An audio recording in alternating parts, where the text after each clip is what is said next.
golf. That's happening this Sunday. That's happening this Sunday at Winged Foot.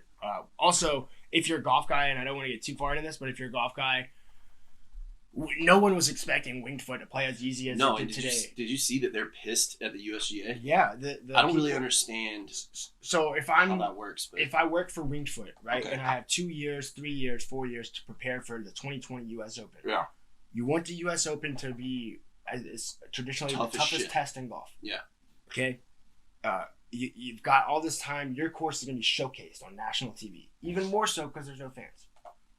So you want the course to hold up and defend itself against the best players in the world. Yeah. It's a fine line. We talked about this before. Like you want it right around even, maybe U.S. Open a little over par. Like you want the winner. Yeah. And I think most people were saying 3 over to 6 over, somewhere in there, the winner would come. Today we get 21 guys breaking par in round one. Crazy. And it could get harder, but here's the thing. The PGA or the USGA and the Winged Foot people who have spent the last 3 years getting ready for it. Yeah. And then the USGA sets the course with the pin locations and whatnot and tee boxes. Because that's not Winged Foot that does that. That's the USGA. And they made them too easy. It's what Winged Foot is saying. I watched some of those. It's almost embarrassing if you're Winged Foot. You're kind of pissed. I watched some of those guys play, and I mean, obviously they're gonna move. They're gonna move some things around. They're gonna overreact. Yeah, they're gonna move some things around between now and tomorrow. But those greens look like glass. Like it didn't look like it was easy by any means. It just looked like those guys were balling. Yeah, and I think right now the cut would be somewhere around that 3 over mark, which would be like you would want the cut ideally to be over like closer to 5 over. I would say. Top 70 and ties. Anything else on golf? We got a few odds and ends to take care of. No, dude. I mean, I'm gonna ask Team Cobra Kai. Yeah. We'll get to that. Okay. I gotta ask a question of the room. Okay. It's just me and you in here, but my birthday is September 26th. I get a Facebook notification from my older brother, and it is a request to come to a Georgia football watch party on September 26th. This is your older brother. It's my older brother. Literally was there when you were born. He was there. He's known me my entire life, just about. He invites me to a party, and on Facebook you can see the friends list or whatever, like who's invited and who's not. Many of my friends invited. On my birthday, on September 20th, he invites me to a Georgia watch party. You know what I mean? It's a bad look. Not like a come watch the game for Travis's birthday. Yeah. Or it's just you're inviting me and my friends. Yeah. Who presumably I would like to spend my birthday with. Bad luck. Travis's older brother. Yeah. So you agree, right? Yeah. Bad luck. I think. I mean, he didn't. I don't think he meant that maliciously. Obviously. I think he didn't have. He has no idea when my birthday is. He's a bro, though. I mean, like. His birthday is August 23rd, 1990. Yeah. I mean, who of us hasn't forgotten? I mean, have you ever had a girlfriend and forgotten like what her birthday was and like had to like go look it up on the internet or some stupid shit? Yeah, for sure. Yeah. Yeah, for sure. But you're not even having sex with the guy. That's all I'm saying. Correct. Can confirm that. But here's the thing, Spinny. I don't invite the girl to a party on her birthday. You feel me? I'm just playing devil's advocate here. Like, you feel me on that? Like, I hear you. That one was a tough one for me to swallow. I'm not gonna lie. Like, tough look. Corey, if you hear this, hit me up. Who's hot seat there? Is it Corey or is it that your birthdays are traditionally fairly boring? My birthdays? Yeah, I mean they're not better than to say that. My birthdays are not traditionally. Yeah, boring. I bring the heat on your birthday, bro. Yeah, I threw up a lot on my birthday. I don't know why. Yes, I do know why. Dude, I'm about to win a fucking fantasy championship. I got a chance. We talked about you being in the fantasy baseball league at the beginning of this podcast, and we really should give the listeners a Marcus Semien update because we were talking about. He's not doing bad, not doing great either. He's come on strong this past month. That's all the update you need. But Spencer has found his way into the playoffs of a fantasy baseball league that is really wild. Like, it's really intense, and like, I can't stress enough. There are no days off. Like, people do not. Forget to set their lineups. They do not forget anything. Like, this league is serious, and you have a chance to go worst to first. Yeah, worst last year. This has never happened, and it's never happened in the 9-year history of the league. It's a dynasty league, so you have. It's a crazy theoretically the ability to rebuild and win the next year, but that's not really how it works. Yeah, right. Meanwhile, I am a brilliant GM. I went 0-7. I can endeavor.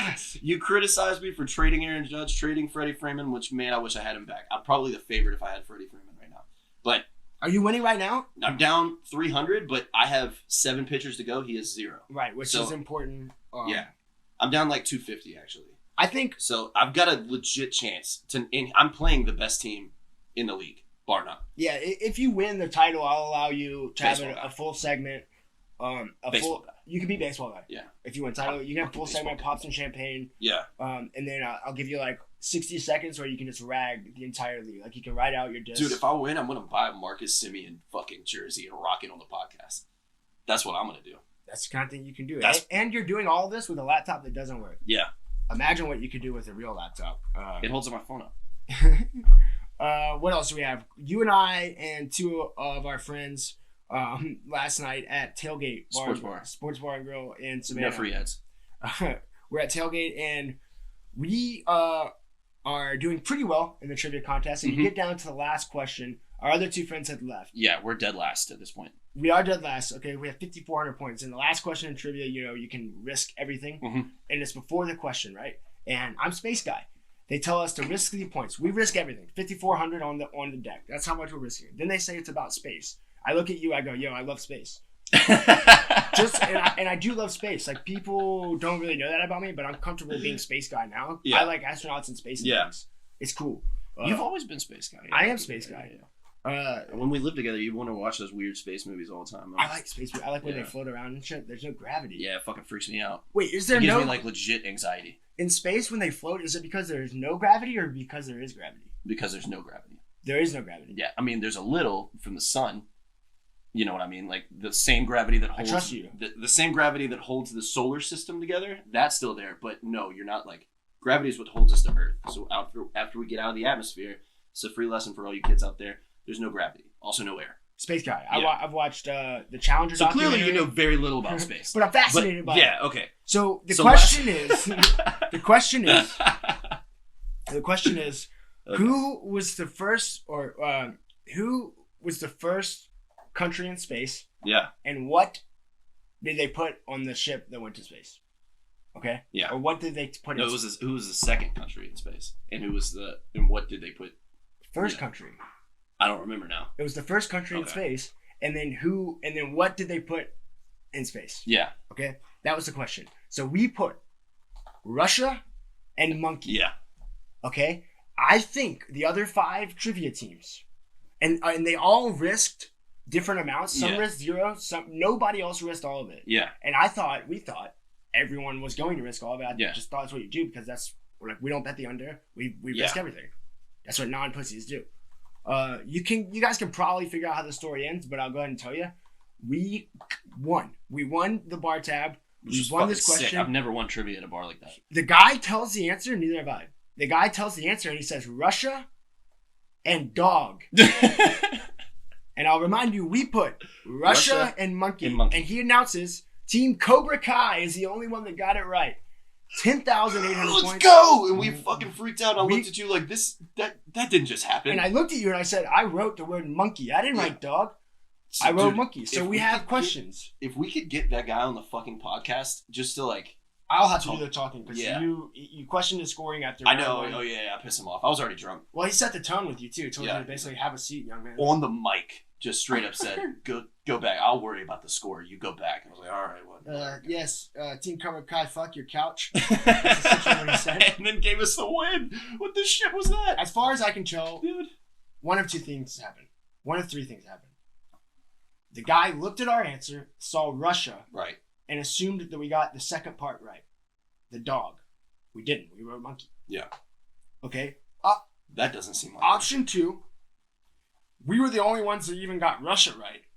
Everyone else put USA. He didn't want to just because of their American bias. Not us. Not Space Guy. Yeah. I think with my head when it comes to space, gravity and things.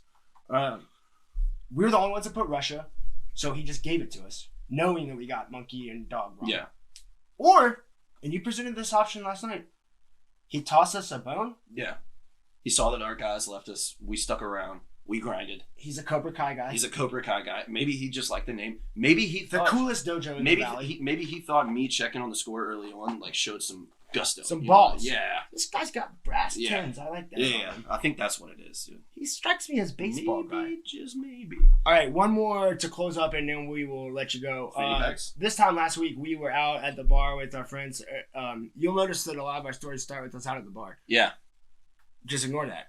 I work at a bar. We are out and meeting our friends, and they walk up. We know one of them. We have not met her boyfriend. Yeah. He walks up with nice guy. Nice guy. Immediately, you know he's a nice guy. But he's wearing a fanny pack. Yeah. And you were fascinated. Producer Ray's taught us to go, but I'm fascinated by the fanny pack, and if you walk up with the fanny pack, I have to know immediately. Like the first 5 minutes, we gotta address the fucking fanny pack. Yeah. And no one was. Is it because of, like, you have a lot of objects? Yeah. You want to carry around? I think he had it for just convenience sake, but it also had a cup holder. I think... Well, if you're going to have a fanny pack, it's like having a bike with no pegs. You have to have a couple of it. I would have just slid, like, a canned Miller Lite in there, left it closed, let it get hot all day, like, not even drank it, just for, like... I think he was wearing it, like, ironically, like, as a joke or something. Maybe. Because his shorts had...